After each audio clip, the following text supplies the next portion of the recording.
Hello and welcome back to everyone, and to another edition of AEW Dynamite Out of 10. It's the last episode of AEW Dynamite in the US before heading overseas for All In. Will Ospreay and Kenny Omega both battled the Don Callis family in separate trios matches. Maya Well defended the TBS title against Hikaru Shida, Statlander and Persephone, and we also continue with the Challenge Cup as well. So a lot going on, but we start things off with Ospreay, Akira and Hanare versus Cage, Lance Archer and Rocky Romero. United Empire started strong with a strong pace set by the leadership of Ospreay, including Hanare matching the power of Archer with strikes. The Murder Hawk Monster fought back and laid out all three babyfaces into the commercial. Don Callis family kept control before and break until Hanare laid out Cage with a German suplex and got the hot tag to Ospreay. The aerial assassin teamed up with Akira for a cutter on Rocky. Hanare and Akira then dived onto Archer and Cage outside while Ospreay hit Rocky with a hidden blade to the win. A fun opener, even if the result was pretty obvious. With Ospreay being there. The best part of the match was simply another opportunity for Akira and Hanare to show off what they can do. The aerial assassin picked up some momentum and avoided taking any rough bumps. The real story for Ospreay was just 2 Dynamites before All In, and what we'll lay out later on. I'm going to give it a 6 out of 10. Backstage, Okada then spoke with Renee and explained that Carl Fletcher should be ready to raise his hand at All In. The protestar spoke with Shuhani in the ring. Fletcher reminded Okada that what was best for the family was keeping the gold in him. As the protestar turned to call in Takeshita Okada, the Alpha arrived to lay out Fletcher and stand tall with the international title. It's good to have Takeshita back from the G1, and the story is starting to heat up. At this stage, Fletcher, Okada and Takeshita does not need any more build to seal the show All In, but it would be nice for them to have one big face-off before the fight. The angle has so much potential, and it's hard to call if Fletcher and Okada can stay on the same page when it matters most. The Rainmaker is always a menace, but the Protestor is ready to turn face. I don't know, it may be too soon for that, we'll have to see. As we then moved on to Renee Paquette, sitting down with Omega and Ospreay, talking about their history dating back to NJPW. The cleaner questioned Ospreay's ability to deliver when the lights are brightest. Ospreay talked about why All In was more important to him than any moment in his career. As the aerial assassin grew more emotional, the cleaner played on his emotion, teasing him about how it felt if his family, if Ospreay lost. They have made the most of their mic tone so far, and this was no different. In particular, it's the best cleaner has sold the match as her two prepare to collide. His cocky attitude throughout made clear that Omega is done treating Ospreay as a friend, as they have done throughout. This went long for a pre-take segment in front of a live audience, but certainly sold the reasons we should be looking forward to All In. With 1 week to go, next week should be the most physical moment between Omega and Ospreay leading into the big match. So yeah, that should be good. As we then moved on to the TBS title, Maya Well, Chris Statlander, Hikaru Shida and Persephone. The action was hard hitting and fast paced. Both Shida and Persephone enjoyed hurting their opponents into the commercial break despite issues with one another early. Shida took over the ring, setting up Persephone to spear Stat. The Shining Samurai then laid out Maya with a running knee. As Persephone and Shida exchanged blows, Stat returned to lay out Shida, caught Persephone with a pin, but Maya broke out with a senton. Maya then rolled up Stat to retain her TBS title. 2 of the greats of the women's division collided with CMLL's ace and a woman that keeps working to prove herself. It was a recipe for success with non-stop action throughout. The ending was sudden, lacking drama, but there was just a couple of women could have done with a few more minutes. For the most part, Maya looked great while Persephone continued to sell herself as a threat to anyone in the women's division. Maya needed to win her title and is still fresh, and she can really show what she can do at All In. In the TBS title is not to be defended at All In, that will be a missed opportunity, so hopefully it is. I'm going to give this a 7 out of 10 though.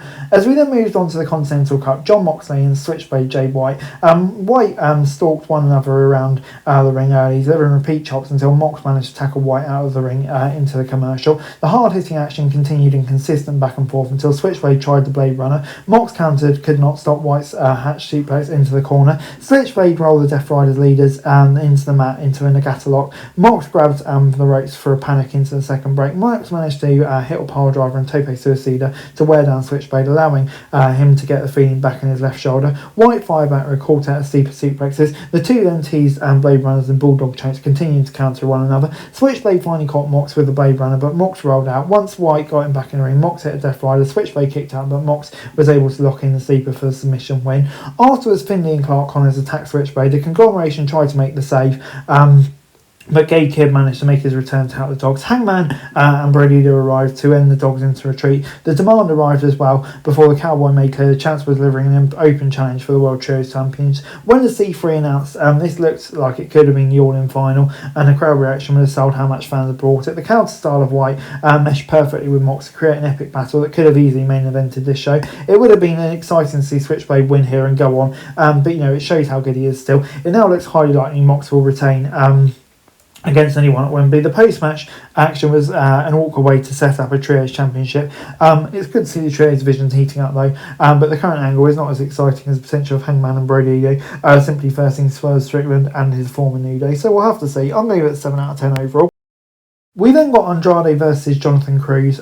Cruz taunted Andrade until Liga arrived and quickly took out Cruz with a Dia de los Muertos and DM. Afterwards, he called out MJF, who appeared from the pool to mock Andrade and laid out Cruz with another DM. This was a solid quick segment to further sell the central conflict of the Casino Gauntlet. Andrade is massively over and the anticipation is building for him to get his hands on MJF. The fire on Andrade was powerful and it'd be a smart choice for AEW right now. And it's unlikely that either he or MJF win the Casino Gauntlet, but the two will fight one-on-one and Andrade must win. I'll give it a 5. As we then moved on to Renee Paquette interviewing Monet and Willow from separate locations, the two promised victory, arguing heavily, and the CEO and Willow both agreed they hated one another and they were not going to wait until Wembley, charging each other backstage and brawled to the ring where security barely got involved in time to break it up. A perfect distillation of the world title feud. These women had years of history dating each back to before the CEO joined AEW. The hatred between them is palpable, and unlike Omega and Ospreay, there's no respect, and they just want to keep fighting. Once again, Willow got the better of Monet, who's trying to figure out what she can do to turn around their fortunes. This is the best story going into All In,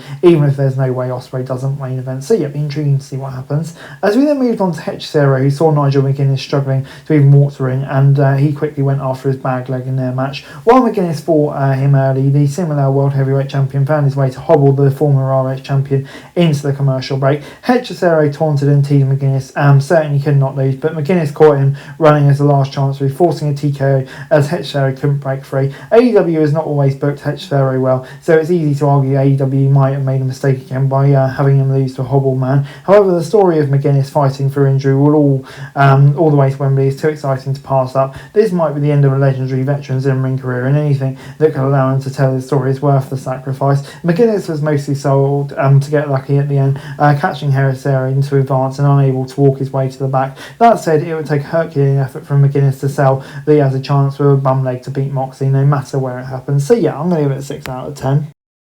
After a hype video for the build of Knight and Allen, Tony Schiavone tried to interview Knight. The Jet took the mic and called out Allen. After making sure the Daredevil had no weapons, he invited him to the ring. Pyro exploded in Allen's face, followed by Knight hitting a steel chair assisted coast to coast on the Daredevil. Officials need to stretcher out Allen with the help of Stephen Borden. A fantastic way to escalate the rivalry from a different direction heading into All In. While it's hard to imagine, the Daredevil will not compete at Wembley. This sold that the Jet was willing to do anything to avoid the match. This was the best Knight has ever looked as a heel, and there was no Don Callis to interact with him. Is that a coincidence? I don't think it is at all. So yeah, this was good stuff. As we then moved on to Omega and the Bucks versus El Clon, Jake Dial and Mark Davis in the main event, a wild back and forth contest where the Elite struggled to match the wild athleticism of Clon or the power of Davis and Doyle. The family had control into the final commercial break, but Omega and the Bucks managed to rally in the home stretch. They cleanly got Doyle alone in the ring after the Young Bucks dived on Davis and Clon, allowing Omega to hit a one-winged angel to win. Beretta Romero and Lance Archer arrived afterwards to beat down the Elite. Copeland arrived to turn the tide. Christian Cage then followed reluctantly and took an accidental super kick from the Bucks before the brawl spilled outside. This left Omega alone in the ring before Ospreay arrived. The Cleaner tried to have the Arrow Assassin taken away by security. Ospreay fought free, but took a V-trigger into a one-winged angel through a table off the apron. A decent main event was more about the post-match angle than the action itself. Everyone involved did their job, but it never felt like the family had any chance. Clon was the main standout, and he's still not enough to get really a spotlight he deserved, but he has a few good sequences. Until the end of the show, Omega had played lightly heel, but this is a full-on heel attack to solidify his villain status. Honestly, it was over the top as he mocked Ospreay and enjoyed vindictively using security to lay into him. Even if it was likely to be revealed, Omega was testing Ospreay with his antics after all, and this is about as blatant a statement as possible, as the fans should cheer Ospreay next week. Maybe it leaves the villainous cackle in Baltimore and let the action speak for itself on Wednesday. We'll have to see. I'm going to give it a 6 out of 10. Overall, Dynamite this week is 7 out of 10. Last week was one of the weekest Dynamite of the year, and it's clear Tony Khan and his team knew how to rebound. This is a big dramatic show. It just kept things moving. Every major angle for All In got some spotlight, and it all felt personal. By the end of the night, the anticipation for what All In was set to deliver was high, even if the action was only good rather than great minus Mox and Switchblade. The story was on point. This could have been a worthy go-home show for All In. Instead, next week we'll deliver even more crazy action as we build towards the big show. Video. Thanks very much for watching. Remember to like, share, subscribe. Follow us on our socials. Link in the description below for daily wrestling news, meme and content. Subscribe to our other channels on screen right now, that'd be greatly appreciated. Thanks very much for watching. Peace out.